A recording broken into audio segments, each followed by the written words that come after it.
पूरे विश्व भर में वायरस फैलाने वाले चाइना की ऐसी पोल खुली है कि अब उसको सारी बातें माननी पड़ रही हैं। अभी तक चीन ये मानने को तैयार ही नहीं था कि 20 जनवरी से पहले उसको पता था कि ये वायरस खतरनाक है और साथ ही के अंदर इंसान से इंसान में ये फैल रहा है। मगर जिस बात को चीन खुद नकारता रहा, अब जाके उसने एक बात मानी है और ये बहुत ही बड़ी बात है। और ऐसा हुआ है एक बहुत ही बड़े खुलासे के बाद, जिसके बाद पूरी की पूरी दुनिया सन्न है। जनवरी और दिसंबर की बात छोड़िए, नवंबर की भी छोड़ दीजिए, अक्टूबर के ऐसे तथ्य जो वुहान वाली उसी लैब से आ रहे हैं जहां पर वायरस फैला था। अब उस सबसे बड़े सबूत को आप खुद देखिए। यहां पर दिखाई दे रही हैं आपको दो तस्वीरें और इन तस्वीरों में है मोबाइल का डाटा।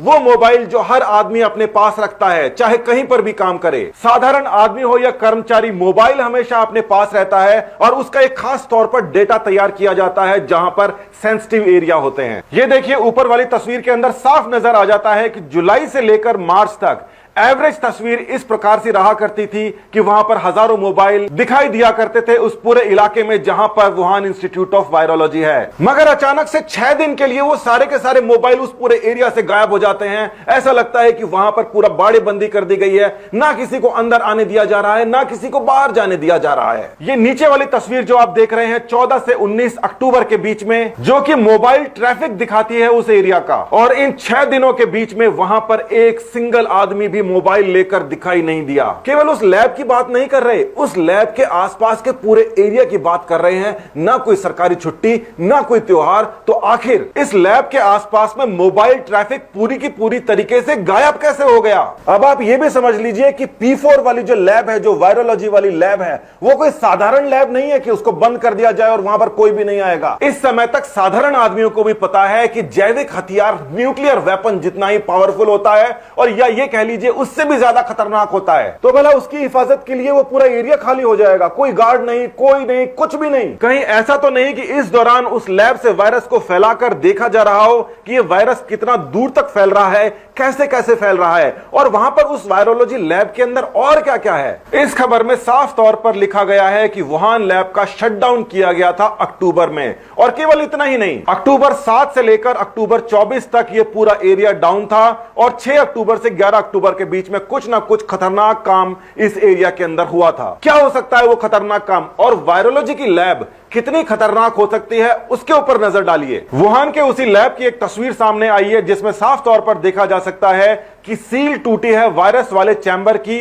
और साथ ही के अंदर वहां पर 1500 से ज्यादा वायरस की स्ट्रेन्स हैं। 1500 वायरस। एक वायरस ने क्या किया उसको तो पूरी दुनिया देख रही है, मगर अभी 1500 वायरस और बचे हैं चाइना के पास। वायरोलॉजी लैब के अंदर अलग अलग प्रकार के वायरस रखे जाते हैं, इसीलिए वो वायरोलॉजी लैब होती है, मगर वो बहुत ही सिक्योर होती है। और इस प्रकार की लैब जो कि न्यूक्लियर वेपन से भी खतरनाक वायरस बना सकती है, उसके ऊपर पूरे विश्व को ट्रांसपेरेंट रखना पड़ता है। वहां पर बताई हुई हर चीज के बारे में विश्व के साथ में शेयर करना पड़ता है। यह बहुत ही बड़ी बात है। मगर इस डाटा को शेयर करने वाली चाइना की बात तो आप छोड़ ही दीजिए, बल्कि यह खबर देखिए, अक्टूबर में फैलने के बाद दिसंबर में और जहां जहां पर वायरस गए वहां के सैंपलों को डिस्ट्रॉय कर दिया गया। अगर जानबूझकर फैलाया नहीं हो वायरस तो ऐसी बातों को छुपा के रखना पड़ता है ताकि लोगों को पता नहीं पड़े कि वायरस हमने फैला दिया है। और 1 मार्च को ही यह बात चीन की सबके सामने आ गई थी कि उसने सैंपल को डिस्ट्रॉय करने के आदेश जारी कर दिए थे ताकि किसी को भी पता नहीं पड़े, कानो कान खबर ना हो।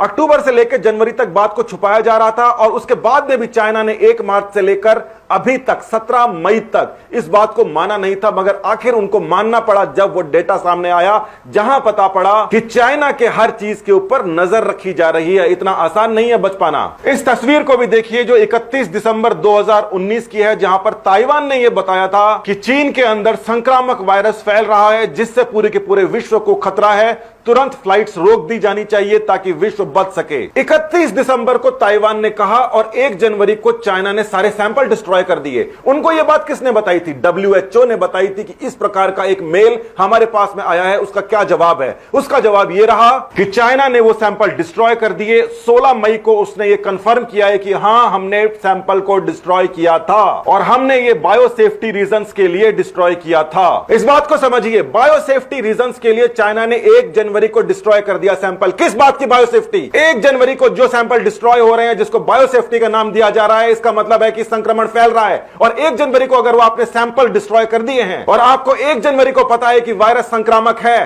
तो तो 20 जनवरी तक आपने अपने मुंह में दही को जमा रखी थी। चाइना अपने हेल्थ सुपरवाइजर से खुद कहलवा रहा है कि हमने 3 जनवरी को डिस्पोज ऑफ कर दिए थे कोरोना वायरस। चीन ने तो 20 जनवरी के बाद बताया था यह संक्रामक है, और 1 जनवरी से लेकर 20 जनवरी तक 5 मिलियन यानी 50 लाख लोग वुहान छोड़ के दूसरी जगह चले गए थे। ना सिर्फ यह वायरस चाइना ने जानबूझ के फैलाया लगता है, मगर ऐसा भी लगता है कि निपा वायरस जो 2019 के अंदर ही इंडिया के अंदर आया था और मर्स वायरस जो सऊदी के अंदर आया था, वो दोनों भी चाइना की चाल हो सकते हैं। इस खबर को देखिए, इंडियन गवर्नमेंट ने निपा वायरस के आते ही सबको आगाह किया कि हमारे यहां निपा वायरस आ गया है। 86 केस हुए थे जिसके अंदर से आधे लोग मर गए थे। इतना खतरनाक वायरस था, मगर इंडिया के अंदर आया, उसके बारे में बताया गया, उसको कंट्रोल किया गया और पूरे विश्व को बचाया गया। और उसमें फेटेलिटी रेट 45% से 75% थी, यानी 100 में से 45 से लेकर 75 लोग मर रहे थे। इतना खतरनाक वायरस होने के बावजूद जैसे ही वो सामने आया, बात समझ में नहीं आई, उस स्थिति को कंट्रोल किया गया, उसको फैलने नहीं दिया गया। मगर चाइना ने तो जानबूझ के फैलाया था। चाइना से लेकर केरला में सीधी फ्लाइट्स हैं। हो सकता है कि वो वहां से केरला के थ्रू वायरस को पूरे विश्व में फैलाना चाहता हो, जिससे उसका नाम भी नहीं आए, मगर ये प्लान तो फेल हो गया। इसी प्रकार से यह भी हो सकता है कि सऊदी के अंदर जो मर्स वायरस फैलाया गया था, उसमें भी चाइना का नाम नहीं आता और वो आराम से फैल जाता।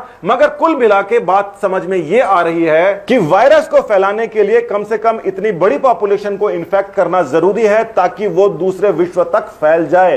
ये एक नई फाइंडिंग हो सकती है। मतलब यह कि वायरस चाहे खतरनाक हो, चाहे कैसा भी हो, कम लोगों के अंदर ही अगर वो है तो उसको कंट्रोल किया जा सकता है। मगर एक लेवल आ जाता है कि इतने सारे लोगों के अंदर ये फैल जाए, उसके बाद में वो कंट्रोल नहीं हो सकता। इस बात के ऊपर वैज्ञानिकों को और पूरे विश्व को ध्यान देना पड़ेगा कि कहीं निपा वायरस और मर्स वायरस को फैलाने की चाल तो नहीं थी, मगर ये चाल फेल हुई क्योंकि ज्यादा लोगों तक ये फैल नहीं पाया और ये कंट्रोल हो गया। तो ऐसे 2 हथियार बिल्कुल फेल हो गए जिनको देश से बाहर जाकर लॉन्च करने की तैयारी की गई थी।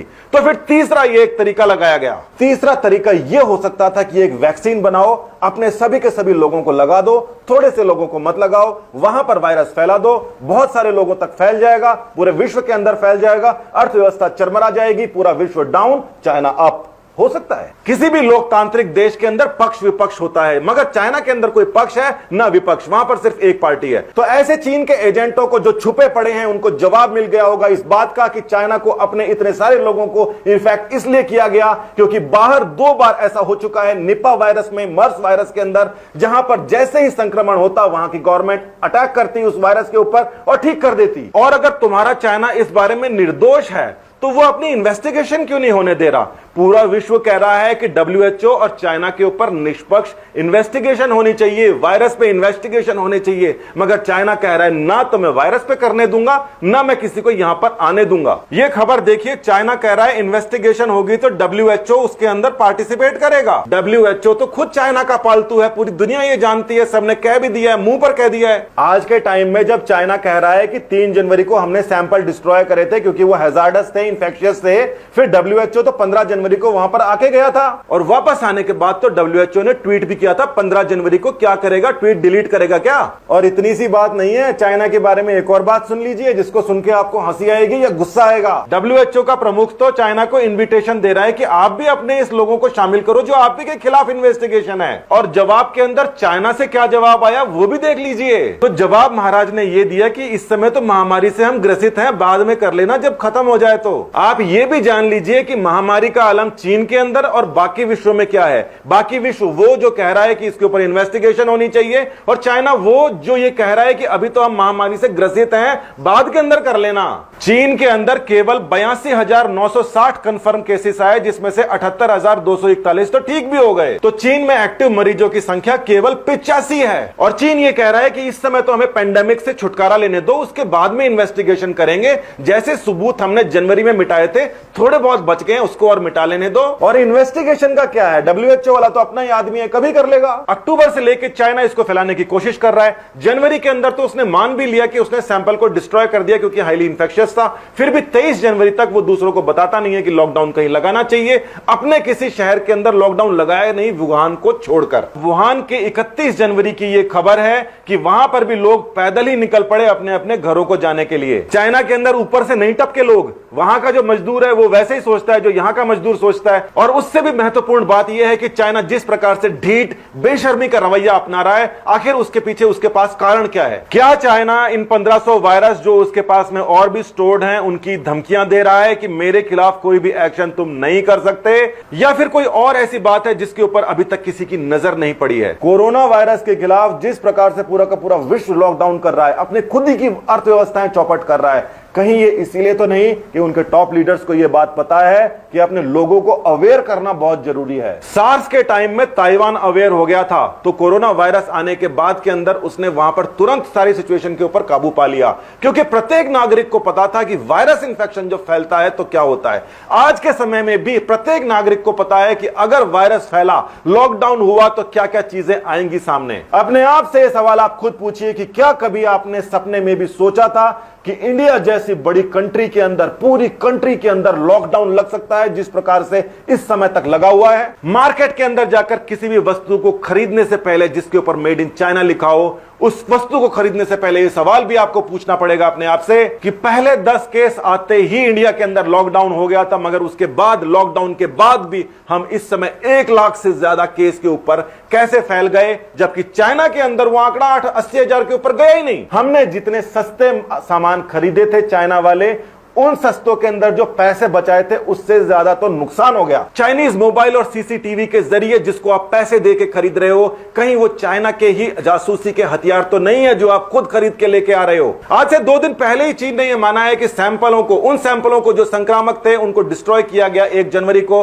मगर 2 हफ्ते पहले ही मैंने वीडियो बना के आपको समझा दिया था कि किस प्रकार से चीन ने अपने एजेंटों के द्वारा पूरे विश्व के अंदर फैले मास्क और पीपीई किट अपने देश के अंदर मंगवा लिए थे, ताकि जब वहां पर ये वायरस जाए उसके ऊपर वो काबू नहीं कर पाए, जिस प्रकार से निपा वायरस और मर्स वायरस के अंदर देश कर पाए थे। चीन की हर हरकत पर जो उसकी करतूतों का काला चिट्ठा है उसके ऊपर नजर है हमारी, और हम सामने लेके आते रहेंगे। धन्यवाद।